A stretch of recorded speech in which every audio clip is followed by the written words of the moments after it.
rek ngeen jëfateeti yéen ñi ànd ak ñun su sun seen bi di Buzz Total TV bi de ngeen nga abonné la te ngay like vidéo bu baax a baax. Manifestation yi fi amoon démb doxoon ci procès Ousmane Sonko Mame Mbaye Niang mu waraloon ay manifestation yu métti amoon fii ci réewum Sénégal ay yëngu-yëngu yu bari tamit amoon ci ay xeexoo amoon ci diggante takk der yi ak ñooñu xamante ne si na ñoo ànd ak ki xamante si ne moo di Ousmane Sonko. yooyu la yëngu-yëngu nag moo waral am ku sa ñàkk bakkanam ñuy wax rek yàlla na ko yàlla yërëm te xaare ki àjjana tamit wuyoo si tur ni wax Gora Diop moo sa ñàkk bakkanam mel na ki si nag ab woto moo jaar sa kawam jàll loolu nag moo waral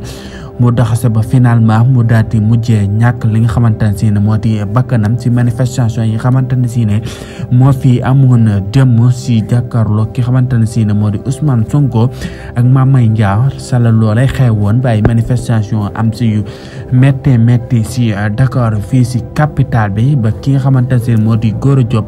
mu doxase ñàkk li nga xamante ne si moo di bakkanam yàlla na ko yàlla yërëm te xaare ko àjjana yàlla na yàlla jàmm sax su suñu réew mi di Sénégal woy leen tey abonné te ngeen di partagé te taxeer yeneen i xibaar